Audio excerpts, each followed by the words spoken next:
बिस्मिल्लाहिर्रहमानिर्रहीम। अस्सलाम वालेकुम नाज़रीन, मैं हूं आदिल नसीर। प्रोग्राम आज का पाकिस्तान में वक्तन फ़वक्तन हम आपको डिफरेंट प्रोग्राम्स करते रहते हैं। आखिरी प्रोग्राम हमने अर्थक्वेक के हवाले से किया था। आज का हमारा प्रोग्राम मिनरल्स के हवाले से है कि पाकिस्तान में मादनियात कहाँ कहाँ से प्रोड्यूस होती हैं और पाकिस्तान को इनका क्या फ़ायदा है। और ये जो मादनियात हैं नाज़रीन, ये पाकिस्तान को मईशत के अंदर पाकिस्तान के रीढ़ की हड्डी की हैसियत रखती हैं।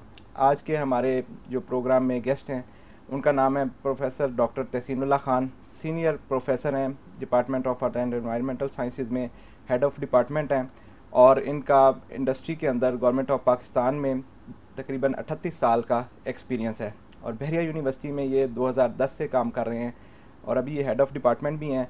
हम इनको वेलकम करते हैं। अस्सलाम वालेकुम सर। वालेकुम सलाम, बहुत शुक्रिया आदिल। मैं नाज़रीन को ये बता दूं कि आदिल नसीर मेरा कुलीग भी है और मेरा स्टूडेंट है। वो मेरे साथ पीएचडी भी कर रहा है और मुझे खुशी है कि अभी ये सीट पर बैठे हैं और मुझसे सवाल करेंगे, सवाल पूछेंगे, जिसका मैं जवाब देने की कोशिश करूँगा। बहुत शुक्रिया डॉक्टर साहब। डॉक्टर साहब, लास्ट प्रोग्राम हमने आपसे अर्थक्वेक के हवाले से किया और हमें बड़ी खुशी है कि आपकी माशाल्लाह जो नॉलेज है अर्थक्वेक के हवाले से भी है, नेचुरल रिसोर्सेज में आपका इतना काम है, आपने गवर्नमेंट के अंदर भी काम किया और अभी बहरिया यूनिवर्सिटी भी आपसे मुस्तफ़ीद हो रही है और आप सीनियर मोस्ट हैं डिपार्टमेंट के अंदर भी, हेड ऑफ़ डिपार्टमेंट भी हैं। तो हमें उम्मीद है कि जो आप बताएंगे उससे पाकिस्तान को भी फ़ायदा होगा, जो बहरिया यूनिवर्सिटी के स्टूडेंट्स हैं उनको भी फ़ायदा होगा और जो फैकल्टी मेम्बर्स हैं उनको भी आपके इंटरव्यू से काफ़ी हद तक नॉलेज भी मिलेगी और फ़ायदा भी होगा। तो हम स्टार्ट करते हैं। डॉक्टर साहब, आप बताइएगा कि पाकिस्तान में वो कौन से इदारे हैं जो मिनरल्स को एक्सप्लोर करते हैं, प्रोड्यूस करते हैं? पाकिस्तान में जो सेंट्रल लेवल पर है, मरकज़ी सतह पर है, वो जियोलॉजिकल सर्वे ऑफ पाकिस्तान है, जिसमें तकरीबन मैंने 26 साल काम किया है और इसकी मेन जो मोटिव है, उसका जो लोगो है, वो geological mapping and mineral exploration in the country. तो ज़्यादातर तो जियोलॉजिकल सर्वे की ये है, उसमें जो रिस्ट्रिक्शन में है। जब पाकिस्तान बना तो जियोलॉजिक उस वक्त तकरीबन 50 के करीब मिनरल्स नॉन थे। अभी माशाल्लाह बहुत ज़्यादा हैं, 200-300 के करीब मिनरल्स हैं जो कि डिस्कवर हुए हैं, जियोलॉजिकल सर्वे ने इनको किया है।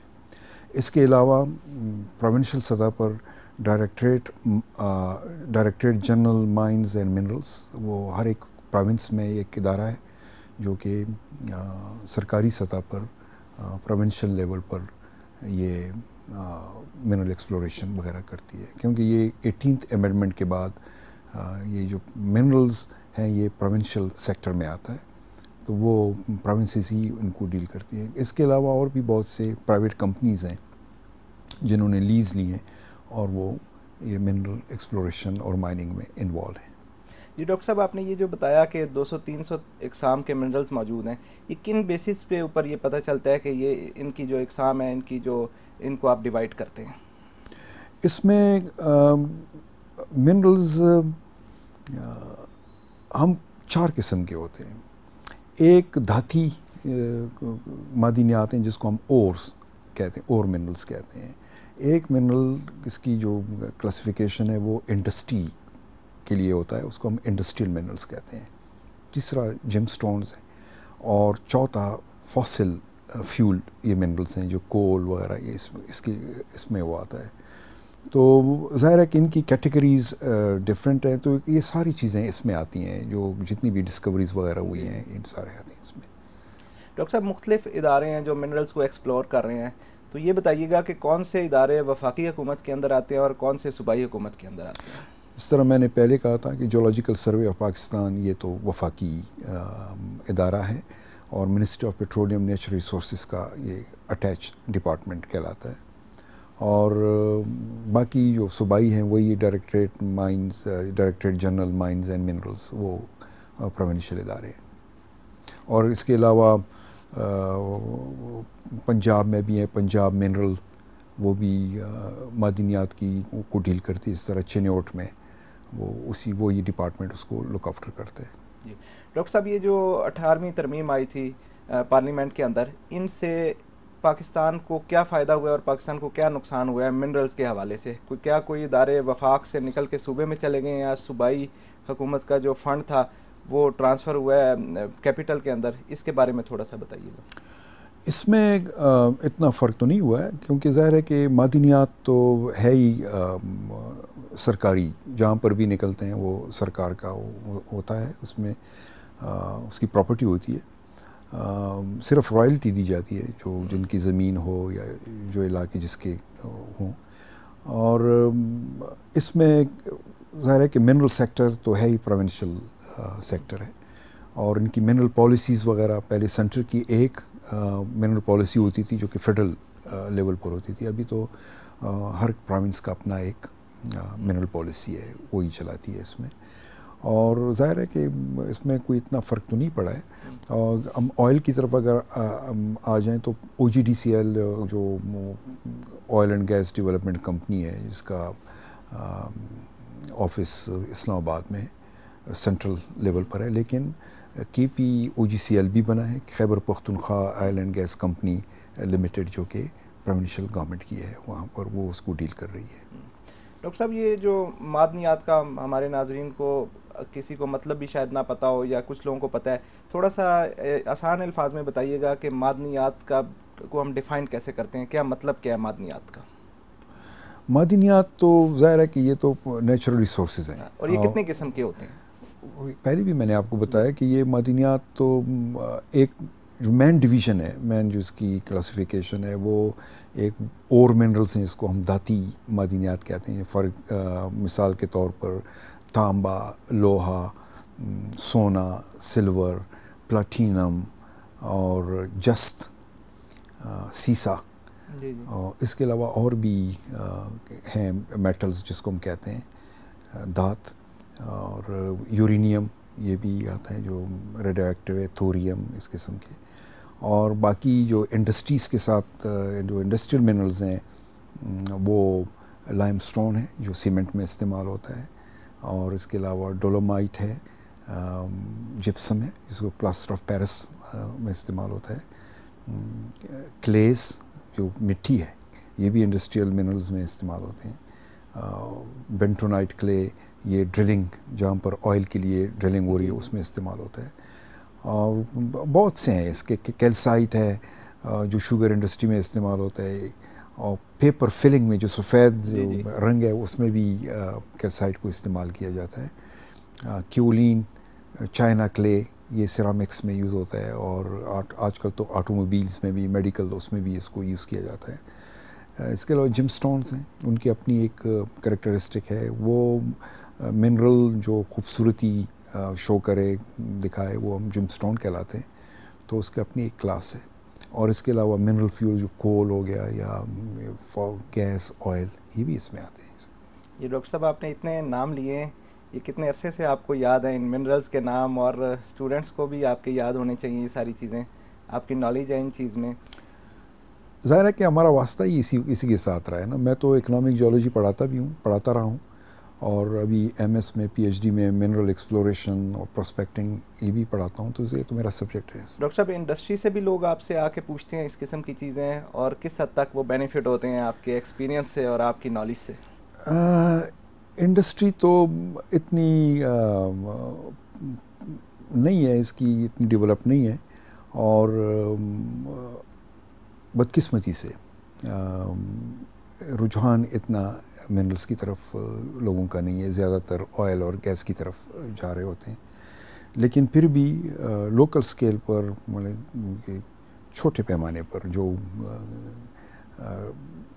लोग होते हैं जो ये कारोबार करते हैं, वो पूछते रहते हैं मुझसे। इसके अलावा अभी PCST, Pakistan council of science and technology ने एक प्रोजेक्ट वो किया हुआ है कि मिनरल सेक्टर को कैसे डेवलप किया जाए, तो उस टीम का मैं मेंबर हूँ, तो हमारी मीटिंगें वगैरह होती रहती हैं। से। डॉक्टर साहब, आपने बताया कि लोग इस तरफ नहीं जाते हैं मिनरल्स की तरफ, क्या रीज़न है कि लोग इसमें इंटरेस्ट क्यों डेवलप नहीं होता? क्योंकि जब अगर इंडस्ट्री का इंटरेस्ट डेवलप नहीं होगा तो स्टूडेंट्स भी ऑयल एंड गैस की तरफ जाएंगे, वो भी मिनरल्स की तरफ नहीं आएंगे। तो किस तरीके से लोगों को मोटिवेट करके ऑयल एंड गैस से मिनरल्स की तरफ भी लाया जाए, क्योंकि ये भी नेचुरल रिसोर्सेज हैं, स्कोप तो दोनों का होगा आपकी नज़र में? ज़ाहिर है कि ऑयल की जो एक्सप्लोरेशन है वो तो एक बहुत बड़े पैमाने पर होती है, उसके लिए सरमाया चाहिए, बहुत बड़ा सरमाया चाहिए, और मिनरल्स के लिए भी बहुत बड़ा सरमाया चाहिए। फिर आपके पास वर्किंग फोर्स कितनी है, ये भी बहुत ज़रूरी है। और मिनरल्स तो ज़ाहिर है कि पहाड़ी इलाकों में होते हैं, बहुत रिमोट एरियाज़ में होते हैं। बाज़ रिमोट एरियाज़ के लिए एक्सेसिबिलिटी इतनी ज़्यादा नहीं होती है, सिक्योरिटी इश्यूज़ वगैरह भी आते हैं, रोड्स नहीं होते हैं कि वहाँ से किस तरीके से जो मादिने आते हैं उसको नीचे ला सके माइन करने के। और यही सब चीज़ें होती हैं कि जिसमें इन्वेस्टर डरता है कि अगर मैं इन्वेस्टमेंट करूँगा तो वो मुझे उसका रिटर्न मिलेगा भी या नहीं मिलेगा। डॉक्टर साहब की बातों से हम मुस्तफ़ीद हो रहे हैं। यहाँ पे हम लेते हैं एक छोटी सी ब्रेक, और ब्रेक के बाद हम दोबारा डॉक्टर साहब से क्वेश्चंस करेंगे मिनरल्स के हवाले से, नेचुरल रिसोर्सेज के हवाले से।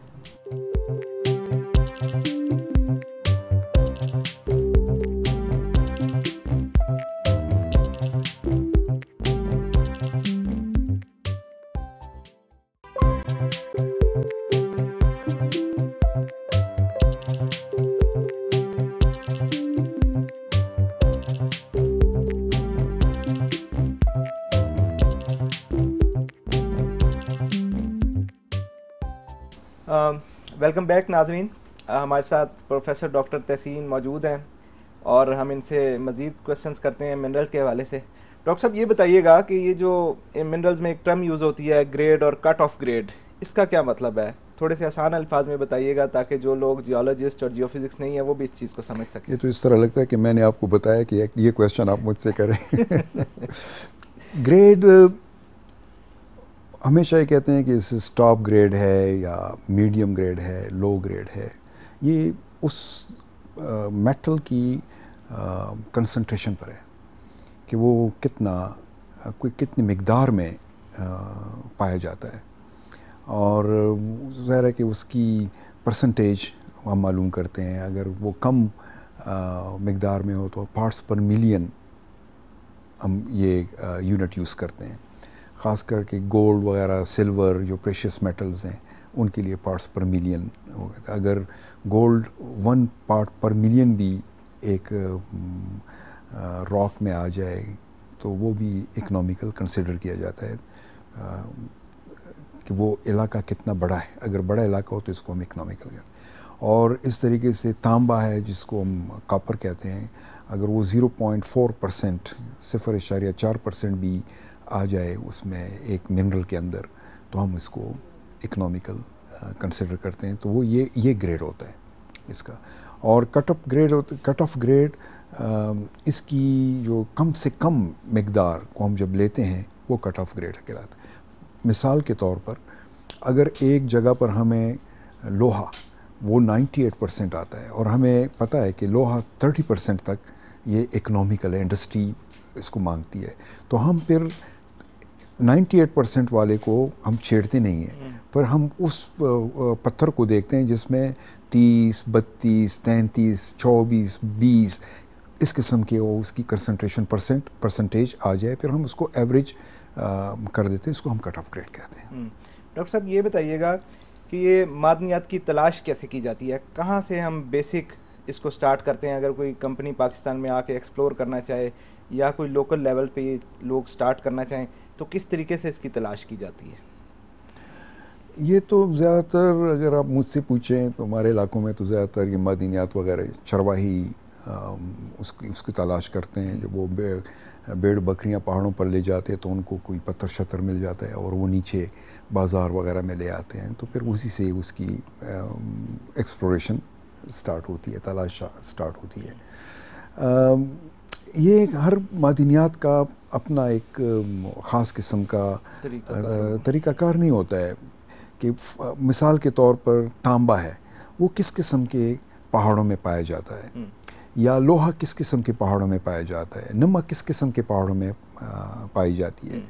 तो पहले तो हम उन पहाड़ों को देखते हैं, फिर उस हिसाब से हम उसकी तलाश शुरू कर देते हैं।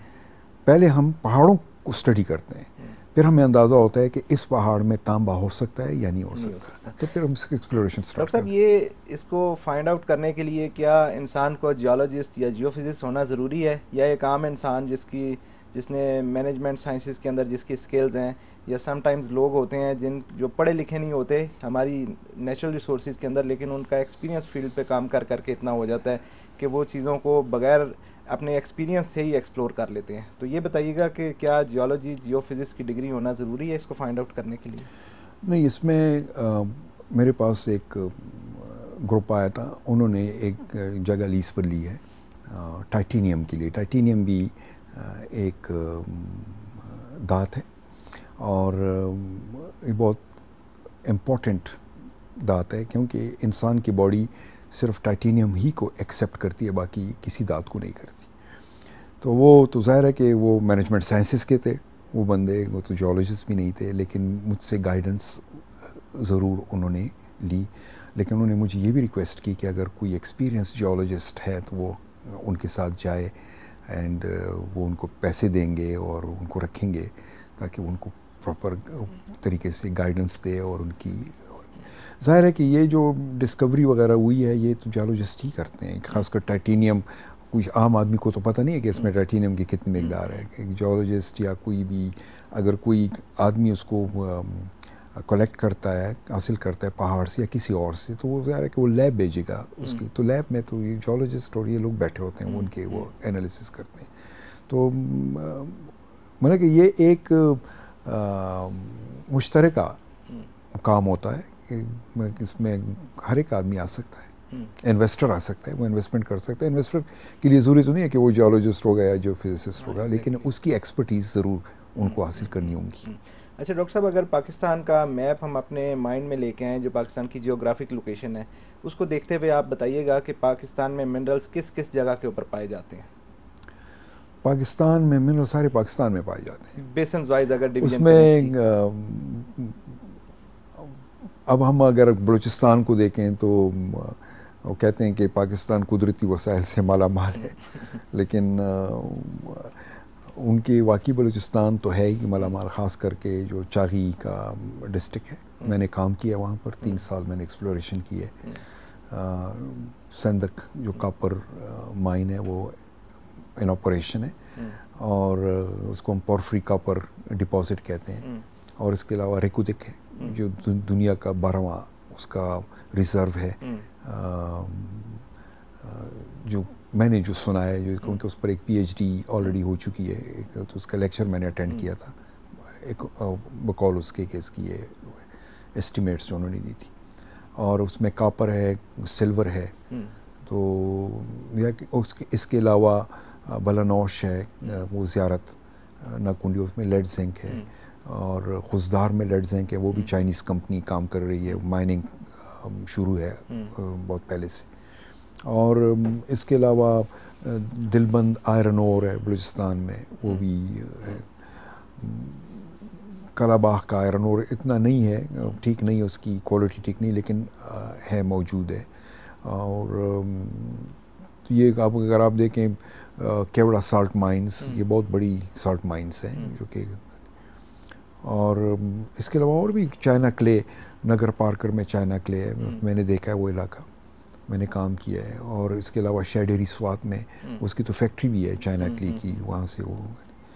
और भी बहुत सी छोटी छोटी जो मादिनियात हैं, जो हम उसको कहते हैं लोकल स्केल, उस पर बहुत ज़्यादा है। डॉक्टर साहब, इन्वेस्टर की अभी आपने बात की, इन्वेस्टर के बारे में ये बताइएगा कि जब कोई इन्वेस्टर बाहर से पाकिस्तान में आता है, या पाकिस्तान का लोकल इन्वेस्टर इस फील्ड में इन्वेस्ट करना चाह रहा है, तो वो जो जगह लेगा वो किन बेसिस पे, क्या उसको फेडरल गवर्नमेंट एलोकेट करती है कि भाई आप सुबह पंजाब में चले जाएं, आप सिंध में चले जाएं, या बलूचिस्तान में चला जाएं, या वो अपनी मर्ज़ी से लोकेशन सिलेक्ट करके उसके ऊपर काम कर सकता है? अभी एक पार्टी ने मुझे फ़ोन किया था कि ये बलानौश ज़ियारत में क्या क्या चीज़ें मिलती हैं, हम इंटरेस्टेड हैं कि हम उन मादिनियात को उस पर काम करें। तो फिर मैंने उनको बताया कि वहाँ पर लेड जिंक वगैरह है इसमें। अब बलानोश जो ज़ियारत वो इलाका बलूचिस्तान गवर्नमेंट के पास है, तो directorate general mines and minerals वो उनके पहले तो ये देखेंगे कि वो इलाका किसी को लीज पर तो नहीं दिया है, पहले उन्होंने वो देख लेंगे, अगर लीज पर नहीं दिया है तो फिर उनको जितना भी इलाका होगा वो उनको फिर लीज पर देंगे 1 साल के लिए, 2 साल के लिए उनके एक्सप्लोरेशन वगैरह के लिए। तो ज़ाहिर है कि उनकी कोई रॉयल्टीज़ होंगी, कोई जो एग्रीमेंट है वो करना पड़ेगा प्रोविंशियल गवर्नमेंट के पास।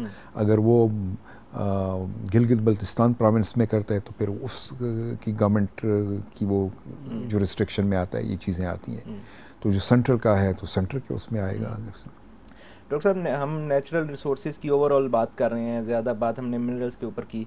अगर हम सारे नेचुरल रिसोर्सेज की बात करें तो क्या आप समझते हैं कि पाकिस्तान ख़ुद कफ़ील है नेचुरल रिसोर्सेज के अंदर? क्योंकि हम अक्सर सुनने में आता है कि पाकिस्तान में ऑयल की शॉर्टेज है, गैस की शॉर्टेज है, क्या मिनरल्स की भी शॉर्टेज है? क्या मिनरल्स की इंडस्ट्री इस हद तक है कि मिनरल्स उसमें इतने यूटिलाइज़ होते हैं कि उसकी भी शॉर्टेज हो? या ओवरऑल नेचुरल रिसोर्सेज को किस हद तक आप कंसिडर करते हैं कि पाकिस्तान को की मईशत को इससे फ़ायदा है, ख़ुद कफ़ील है? मिनरल सेक्टर का जो जीडीपी में जो हिस्सा है वो बहुत कम है पाकिस्तान में, और न होने के बराबर है। बात होती है इंटरेस्ट की कि गवर्नमेंट की कितनी गवर्नमेंट की क्या पॉलिसी है, वो कितना इन्वेस्ट करना चाहती है इस सेक्टर में। तो ज़ाहिर है कि जितना पैसा आप ज़्यादा इन्वेस्ट करेंगे उतना ज़्यादा पैसा आप जनरेट कर सकेंगे। और ये ज़्यादातर डिपेंड करता है प्राइवेट सेक्टर के इन्वॉल्वमेंट पर, क्योंकि गवर्नमेंट के पास तो इतना पैसा होता नहीं है। तो ज़ाहिर है कि जब स्टेबिलिटी मुल्क में हो और फाइनेंशियल स्टेबिलिटी दूसरी, ज़ाहिर है कि फिर जो फॉरेन इन्वेस्टर्स होते हैं उनकी इंटरेस्ट बढ़ जाती है। इसमें कोई शक नहीं कि पाकिस्तान में मादनियात हैं, और लेकिन वो मादनियात अभी उस हद तक मार्केट में नहीं आए जो कि आने चाहिए। डॉक्टर साहब, आप चूँकि बैरिया यूनिवर्सिटी में हेड ऑफ़ डिपार्टमेंट भी हैं अर्थ एंड एनवायरमेंटल साइंसेज के शोबे में, तो हम आपसे डिपार्टमेंट से रिलेटेड भी क्वेश्चंस करते हैं चूँकि ये टॉपिक हम डिस्कस कर रहे हैं। आप ये बताइएगा कि डिपार्टमेंट में आप स्टूडेंट्स को, आपके पास पीएचडी के स्टूडेंट्स हैं, एमएस के स्टूडेंट्स हैं, बीएस के स्टूडेंट्स हैं, आप स्टूडेंट्स को किस लिहाज से मोटिवेट करेंगे कि वो ऑयल एंड गैस के थीसिस की बजाय मिनरल्स के ऊपर काम करें? मैं तो खैर मोटिवेट इसको नहीं करूँगा। ऑयल एंड गैस भी बहुत इम्पोर्टेंट सेक्टर है, उसमें भी ये तो बच्चों के उस पर कि उसकी उनकी इंटरेस्ट कितनी है। और लेकिन हम ज़रूर ये बता सकते हैं कि जो opportunities oil and gas sector में, इंडस्ट्री में, उतनी ही अपॉर्चुनिटीज़ मिनरल सेक्टर में भी हैं। और अभी चनियोट में फॉरेन कंपनीज काम कर रही हैं, तो माशाल्लाह अल्हम्दुलिल्लाह हमारे 2 स्टूडेंट्स वहाँ पर सिलेक्शन हो गई है। बेरियंस हैं, वो जर्मन कंपनी है, और वहाँ पर बहुत सीनियर पाकिस्तानी एक्सपर्ट्स हैं, वो उनकी अंडर सुपरविजन वो काम कर रहे हैं। तो और इसके अलावा जियोलॉजिकल सर्वे ऑफ पाकिस्तान में वो तो बहुत से पोस्टें वहाँ पर निकलती हैं 30-30 के करीब, 20-20 के करीब। तो उनकी प्रेफरेंस भी ज़्यादातर उनकी वो थी जो कि जिन्होंने इकोनॉमिक जियोलॉजी पढ़ा हो और वो मिनरल सेक्टर्स में ज़्यादा उनका नॉलेज हो। तो अपॉर्चुनिटीज़ तो हर जगह है, मिनरल सेक्टर में भी है और ऑयल एंड गैस सेक्टर में भी है। तो हमारे पास बच्चे आते हैं जो कि मिनरल सेक्टर में करना चाहते हैं तो हम मिनरल पर कराते हैं, और जो ऑयल एंड गैस में कराना चाहते हैं हम ऑयल गैस में कराते हैं। डॉक्टर साहब, आप चूँकि हेड ऑफ़ डिपार्टमेंट भी हैं अर्थ एनवायरमेंटल साइंसेज में, आप थोड़ा सा बताइएगा कि कितने डिसिप्लिन इस डिपार्टमेंट में आपके अंडर चल रहे हैं? 3 डिसिप्लिन्स हैं, बल्कि 4 हैं। एक बैचलर लेवल पर तो जो फिज़िक्स है, जियोलॉजी है और एनवायरमेंटल साइंसेस है, और एमएस पर जियोलॉजी, जो physics, environmental sciences, environmental policy and management, ये और इसके अलावा पीएचडी लेवल पर हमारे पास जियोलॉजी और एनवायरमेंटल साइंसेस है। और डॉक्टर साहब, आप बताइएगा कि नंबर ऑफ़ स्टूडेंट्स आपके डिपार्टमेंट में कितने हैं, और इसकी आगे फ्यूचर की आपकी क्या प्रेडिक्शन है कि क्या डिपार्टमेंट के अंदर ये स्टूडेंट्स जितने हम यहाँ पे स्टडी करवा रहे हैं जिन लोगों को, क्या इंडस्ट्री में भी उतने अकोमोडेट होते हैं? ये इंडस्ट्री और एकेडेमिया का लाइजॉन के हवाले से क्वेश्चन है मेरा आपसे। मुश्किल क्वेश्चन किया है। टोटल स्ट्रेंथ तकरीबन 950 के करीब है। इसमें ज़्यादातर हमारे बैचलर हैं, 790 और समथिंग लाइक बैचलर स्टूडेंट्स हैं। और इन तीनों मेजर डिसिप्लिन्स हैं इनमें। डिपेंड करता है कि स्टूडेंट कितना पढ़ता है और नॉलेज कितना गेन करता है। और ज़ाहिर है कि पोस्टें तो आती रहती हैं, बाज़ औक़ात पोस्टें नहीं होती हैं, लेकिन बाज़ औक़ात पोस्टें एडवर्टाइज़ होती हैं, तो वो तो इंटरव्यू कैसे देता है, उनका CGPA कैसा है, तो सारा इस पर डिपेंड करता है, इसके इंटरव्यू पर डिपेंड करता है। अगर वो अच्छा इंटरव्यू देंगे तो ज़ाहिर है कि वो कंपनी या जो दूसरे इदारे हैं तो उन्हीं को प्रेफर करेंगे। तो सर डॉक्टर साहब बताइएगा कि पाकिस्तान में सिर्फ ऑयल एंड गैस में नहीं, ना जियोलॉजी जियोफिज़िक्स में, ओवरऑल ही एक स्लम्प चल रहा है जॉब्स के हवाले से, जॉब्स कम है। तो चूँकि बहुत सारे स्टूडेंट्स आपसे क्वेश्चन करते हैं, आपका शेड्यूल भी बड़ा बिजी होता है, बहुत सारे लोग आपके बिजी शेड्यूल की वजह से मिल नहीं सकते क्योंकि आप बहुत सारी चीज़ों पे काम कर रहे हैं, PhD के ऊपर है, आपके डिपार्टमेंट में कई टेक्निकल मीटिंग्स होती हैं। तो वो जो स्टूडेंट्स आपको सुन रहे हैं उनको ये बताइएगा कि जॉब्स का पाकिस्तान में अभी क्या फ्यूचर है और किस हद तक आप डिपार्टमेंट के थ्रू कोशिश कर रहे हैं इंडस्ट्री में कि बच्चों को मैक्सिमम अकोमोडेट किया जा सके। इस सिलसिले में आप कॉर्पोरेट एडवाइजरी कमेटी की मीटिंग्स भी कॉल करते हैं, तो क्या एजेंडा उसके अंदर डिस्कस होता है जिससे स्टूडेंट्स को बेनिफिट हो सके? देखिए, हम तो स्टूडेंट्स की ग्रूमिंग करते हैं, और ग्रूमिंग इसलिए करते हैं ताकि वो इंडस्ट्री में जॉब हासिल करने के लिए अहल हो जाएं, उनको एक्सपीरियंस हो जाए, और इंडस्ट्रीज़ को लोगों को हम बुलाते हैं, इंडस्ट्रीज़ के लोगों को हम बुलाते हैं। और जो हमारी जो बहरिया यूनिवर्सिटी की पॉलिसी है कि हम साल में 2 या 3 कॉर्पोरेट एडवाइजरी कमेटी मीटिंग बैठती है, और उसमें इंडस्ट्रीज़ के लोग वगैरह आते हैं, तो उनसे भी हम फीडबैक लेते हैं। और हम MOU मेमोरेंडम ऑफ अंडरस्टैंडिंग भी साइन करते हैं मुख्तलिफ डिपार्टमेंट के साथ। अभी कुछ महीने पहले हमने KPOGCL के साथ एक MOU साइन किया है, और अभी जॉब कुछ दिन पहले एक जॉब एक्सपो हुआ था तो उनका स्टॉल लगा था, तकरीबन 300 स्टूडेंट्स की उन्होंने इंटरव्यू किए। तो ज़ाहिर है कि अभी तो उनकी सिलेक्शन नहीं हुई, लेकिन वो ज़ाहिर है कि जब इंटरव्यू किया तो वो सिलेक्ट भी करेंगे जो अहल स्टूडेंट होंगे, जो कॉम्पिटेंट स्टूडेंट होंगे उसमें। और इसके अलावा जिस तरह ये चनियोट में ये हुआ है तो वो स्टूडेंट्स वगैरह जाते रहते हैं। बाद स्टूडेंट्स जॉब्स को लाइक नहीं करते वो और एजुकेशन में जाते हैं, तो हमारे बहुत से स्टूडेंट्स एब्रॉड हैं जो MS और PhD कर रहे हैं, फुली फंडेड स्कॉलरशिप। चाइना में बहुत ज़्यादा है। और इसके अलावा मैं शियान गया था 2 साल पहले, तो वहाँ पर मेरे 10 स्टूडेंट्स थे जो कि PhD और MS पेट्रोलियम जियोलॉजी में कर रहे थे।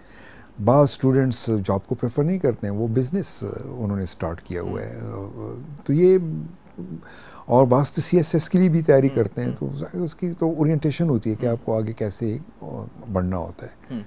डॉक्टर साहब, आपके डिपार्टमेंट में सेमिनार्स, वर्कशॉप्स, ये चीज़ें रेगुलरली होती हैं, तो कौन सी ऑर्गेनाइजेशन है जिसके साथ आप इस किस्म की चीज़ें डिस्कस करते हैं और उनको इनवाइट करते हैं कि वो आके लेक्चर्स दें, वो कॉन्फ्रेंसेस कराएं, और इस हद तक आपको किन किन ऑर्गेनाइजेशन की सपोर्ट हासिल है? मुझे बहुत सी ऑर्गेनाइजेशंस की सपोर्ट हासिल है, डिपेंड करता है कि मैं उनको इनवाइट करूं। श्लम्बर्जर है, हेलीबर्टन है, LMKR है, और ये मेजर कंपनीज है, मल्टीनेशनल, OGCL है, और इसके अलावा KPOGCL है, और मेट डिपार्टमेंट है जो इन्वायरमेंटल साइंसेस के लिए वो कर रही है। और इसके अलावा हमारा MOU EPCA के साथ हुआ है, और EPCA अंग्रेज़ी का लफ्ज़ इस्तेमाल करूँगे, एक्टिवली इन्वॉल्व। इनकी ऑर्गेनाइजेशन वगैरह जो वर्कशॉप हम करते हैं, 2 डेज़ वर्कशॉप, 1 डे वर्कशॉप, तो वो हमें अरेंज कराते हैं, एक्सपर्टीज़ वगैरह सब कुछ। डॉक्टर साहब, आप प्रोग्राम का वक्त भी ख़त्म हो रहा है, आखिर पे हम आपसे सवाल करते हैं कि बहरिया यूनिवर्सिटी आपको किस हद तक सपोर्ट करती है आपके डिसिप्लिन्स जितने डिपार्टमेंट के अंदर चल रहे हैं उनको रन करने में? मैं तो कहूँगा 100%। एक्सीलेंट। 100%। मैंने जो डिमांड की है विद एविडेंसेस, तो वो उन्होंने मानी है। और उसके ज़ाहिर है कि जब आप एक डिमांड करते हैं तो आप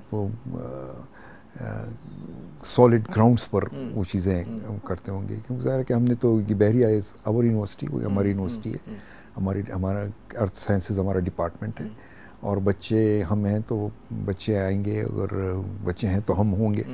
तो जो स्टूडेंट्स वगैरह, मैं स्टूडेंट्स की बात करता हूँ, तो ज़ाहिर है कि और हर एक यूनिवर्सिटी की ये एम्प्लॉयबिलिटी बहुत ज़रूरी है। हमारी कोशिश होती है कि हमारे बच्चे जो ग्रेजुएटेड बच्चे हैं वो जॉबलेस ना हो और उनको कहीं ना कहीं जॉब ज़रूर मिले, ये हमारी कोशिश होती है।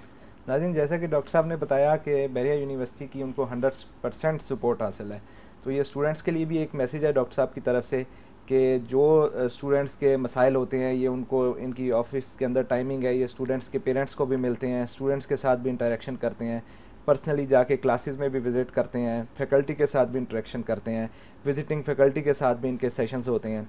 तो और बहरिया यूनिवर्सिटी भी इनको 100% सपोर्ट करती है। तो स्टूडेंट्स को भी इस चीज़ पे खुश होना चाहिए कि डॉक्टर साहब पूरी फैकल्टी को भी लेके चल रहे हैं। 1000 के तकरीबन स्टूडेंट हैं डिपार्टमेंट में, उनको भी फैसिलिटेट कर रहे हैं। और हम वक्तन फ़वक्तन डॉक्टर साहब को किसी और इस किस्म के इंटरेस्टिंग टॉपिक में दोबारा बुलाएंगे। लास्ट टाइम अर्थक्वेक के ऊपर हुआ, आज मिनरल्स के ऊपर आपने बहुत सारी नई मालूमात इनसे हासिल की। तो डॉक्टर साहब, मैं आपका शुक्रिया अदा करता हूँ कि आपने इतना कीमती वक्त अपने टाइम में से दिया। इंशाल्लाह दोबारा भी हम आपको इन्वाइट करेंगे। थैंक यू, शुक्रिया, बहुत शुक्रिया जी। इंशाल्लाह ताला दोबारा एक नए एपिसोड के साथ, एक नए टॉपिक के साथ दोबारा आपके सामने हाजिर होंगे। Thank you.